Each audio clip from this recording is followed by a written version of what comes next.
తల్లిదండ్రులు కావాలని మీ కలను నెరవేర్చుకోండి హెగ్డే ఫెర్టిలిటీ సెంటర్ ద్వారా ఉచిత మొదటి కన్సల్టేషన్ పొందండి 8807474774. సరూర్ నగర్ ఇన్సిడెంట్ ఎక్కడైతే అప్సరాని హత్య చేసిన పంతులు సాయికృష్ణ గురించి మాట్లాడుతున్నామో ఆ పంతులు చేసినటువంటి బొడ్రాయి పూజ ఏదైతే జరిగిందో ఆ ప్రదేశంలో ఉన్నాం. మనం చూడొచ్చు ఆ బ్యానర్ చూడండి ఒకసారి. జూన్ 6, 7, 8 తేదీలో సరూర్ నగర్ బొడ్రాయి ప్రతిష్ట మహోత్సవము.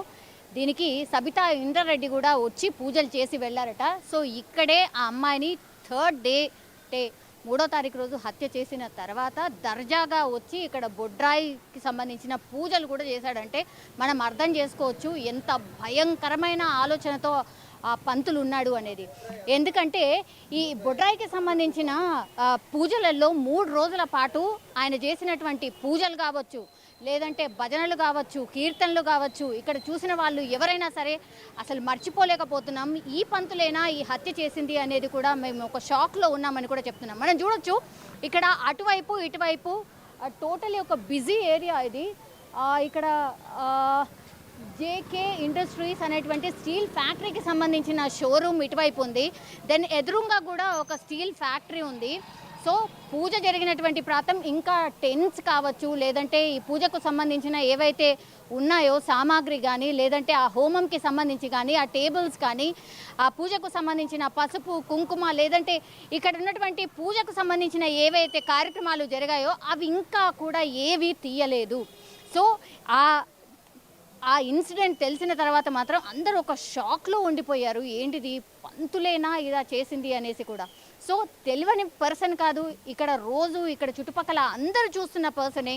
సో ఆయనని ఎప్పుడు కూడా ఎవరూ అనుమానించలేదు. బికాస్ ఆయన చేసే పూజలు కావచ్చు, లేకపోతే పూజారి ఇట్లాంటి హత్య చేయడం ఏంటి, ఇంత కిరాతకంగా చంపడం ఏంటి, అది ఆ గుడి వెనకాల ఉన్నటువంటి ప్రదేశంలోనే ఆమెను 3వ తారీఖు చంపిన తర్వాత ఇక్కడికి వచ్చి బొడ్రాయి దగ్గర పూజలు చేసి ఆ తర్వాత పోలీసుల ఇన్వెస్టిగేషన్లో పట్టుబడ్డం అంటే ఎవ్వరూ నమ్మలేకపోతున్నారు. మనం ఇక్కడ క్లియర్గా చూడొచ్చు పూజకు సంబంధించిన సామాగ్రిని ఇంకా తొలగించలేదు. ఇదొక మెయిన్ రోడ్ అన్నమాట. ఇక్కడ బొడ్రాయి స్థాపన జరిగింది. 3 రోజుల పాటు ఇక్కడ పూజలు జరిగాయి. పూజలు జరిగినటువంటి ఆనవాళ్ళు మనం ఇంకా చూడొచ్చు. ఇక్కడ చెట్టుకున్నటువంటి సారే అంటే అమ్మవారికి సమర్పించే చీర కావచ్చు, లేదంటే మాలలు కావచ్చు, పసుపు కుంకుమ అండ్ ఆ బొడ్రాయికి సంబంధించిన పూజలు ఏవైతే జరిగాయో ఆ ప్రదేశాన్ని మనం చూడొచ్చు.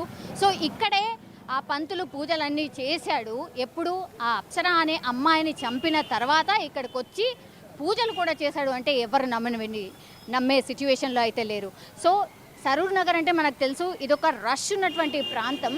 అండ్ అటు ఇటు వెహికల్స్ కూడా మూవ్ అవుతున్నాయి, మనం చూడొచ్చు. ఇది ఒక మెయిన్ సెంటర్, మెయిన్ రోడ్ అనమాట. ఫ్యామిలీస్ అండ్ షాప్స్ ఇవన్నీ రష్ ఉన్నటువంటి ఏరియా. సో ఇక్కడ ఎవ్వరు కూడా ఈ ఇన్సిడెంట్ తెలిసిన తర్వాత అందరూ షాక్లోనే ఉన్నారు. అసలు ఏం జరిగింది ఏంటి అని తెలుసుకునే ప్రయత్నం కూడా చేశారు.